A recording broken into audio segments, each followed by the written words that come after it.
Halo semuanya, selamat datang di Keltu. Bersama saya di sini Nabila Gapira. Kita akan membahas tentang hormon adrenokortikal bersama Alia Permatasari dan Vinola Erika Sansabila. Sebelum dimulai, pastikan untuk tekan lonceng di bawah ini dan jangan lupa untuk like, comment, share, dan subscribe.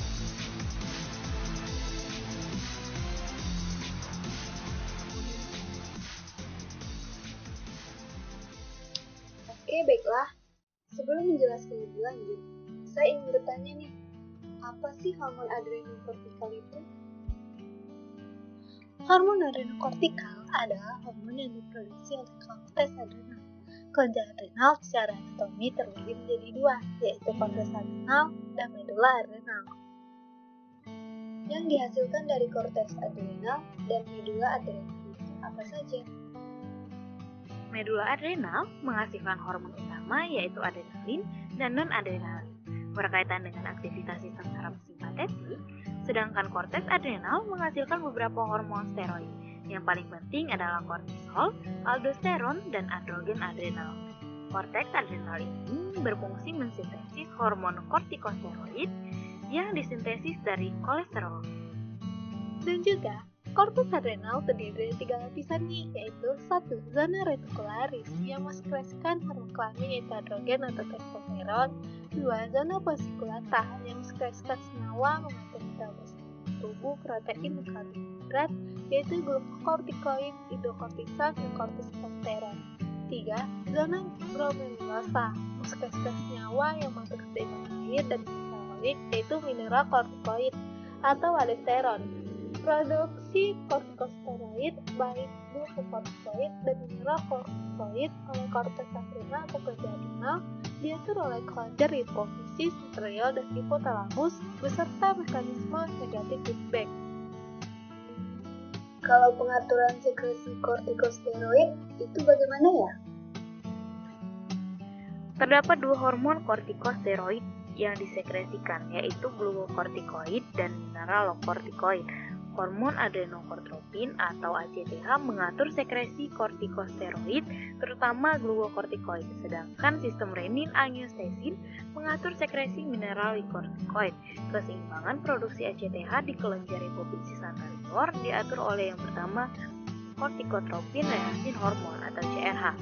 Suatu hormon hipotalamus merangsang produksi ACTH dari kelenjar pituitari anterior, dan yang kedua mekanisme negatif feedback untuk menghambat pelepasan CRH. Substrat awal pada sintesis kortikosteroid adalah kolesterol yang kemudian diubah menjadi pregnenolon.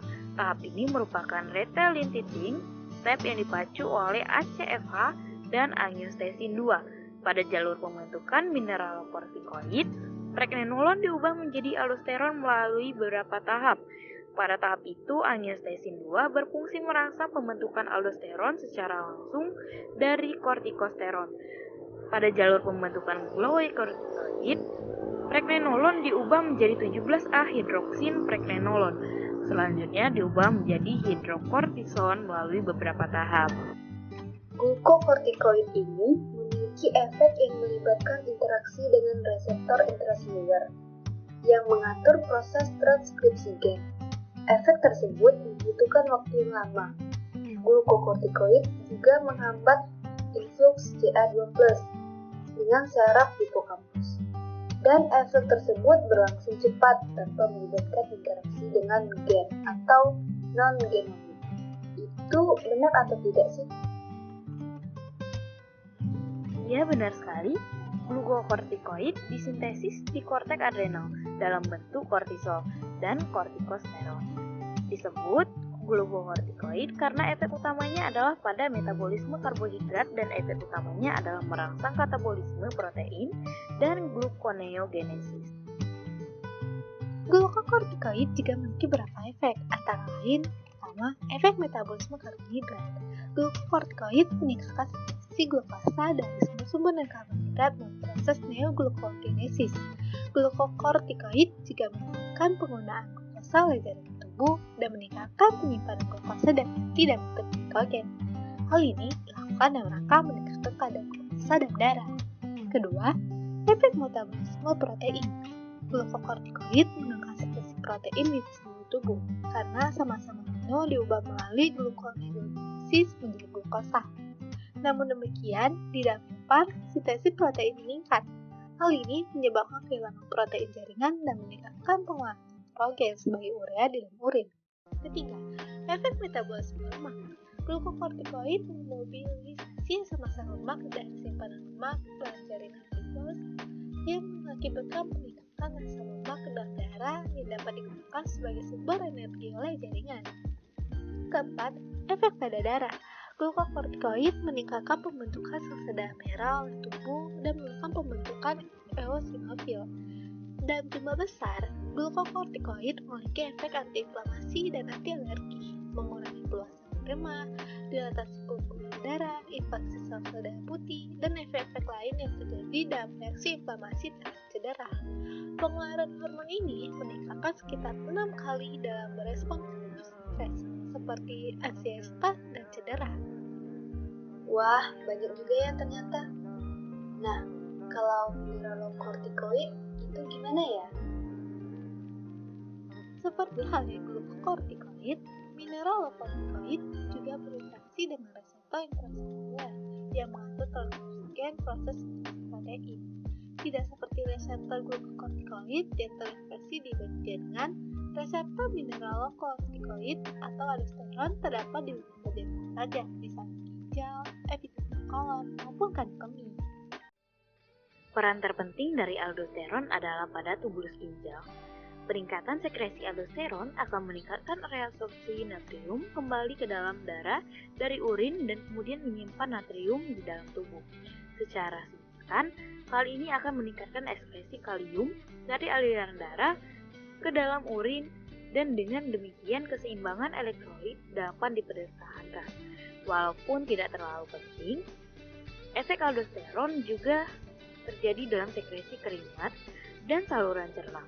Kekurangan aldosteron akan menyebabkan kehilangan natrium dan air dan berakibat pada penurunan volume darah, kolaps sirkulasi dengan tekanan darah rendah, yang pada akhirnya akan menyebabkan kematian. Jadi, hormon adrenokortikal dapat menyebabkan suatu kelainan ya? Ya, benar sekali. Ada beberapa kelainan hormon adrenokortikal antara lain. Yang pertama ada hipoadrenalisme. Kelainan ini disebabkan oleh kegagalan korteks adrenal untuk memproduksi hormon adrenokortikal yang disebut sebagai penyakit Addison, di mana korteks adrenal mengalami kerusakan yang disebabkan oleh penyakit autoimun sekunder terhadap karsinoma atau pada kasus yang jarang terjadi adalah pada tuberkulosis. Yang kedua ada hiperadrenalisme. Hipersekresi oleh korteks adrenal akan menyebabkan timbulnya sekumpulan efek yang disebut sindroma Cushing.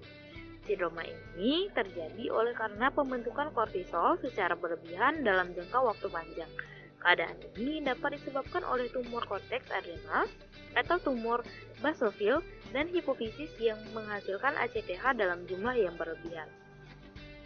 Jika mengalami kelainan tersebut, obat atau terapi apa sih yang harus digunakan?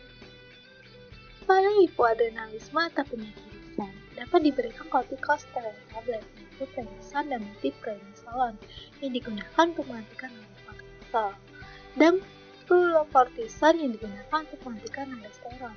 Selain itu, diberikan kortikosteroid sintetik yang biasanya diberikan pada pasien yang mengalami gejala dan tidak bisa meminum kortikosteroid tablet. Lalu, pada hiperadrenalisme atau sindrom ini bisa diberikan ketoconazole, methylprednisolone, methylprednisolone, dan mifepristone untuk mengatur kadar hormon kortisol, serta farmakoterapi berupa pemudahan dan radioterapi. Selain obat tersebut, juga terdapat obat golongan glukokortikoid, yaitu betamethasone, dexamethasone, methylprednisolone, fluoxetinolone, prednisone, fluoroquinolone, prednisolone, triamcinolone, dan golongan mineralokortikoid yaitu fludrocortisone dan desoksiribonuclearon asetat. Terima kasih sekali untuk saudari Aya Permatasari dan saudari Nila Erika atas informasi yang diberikan. Semoga dapat bermanfaat bagi kita semua. untuk episode hormon adrenokortikal kita. Pastikan untuk klik tombol like, comment, share, and subscribe. Terima kasih semuanya.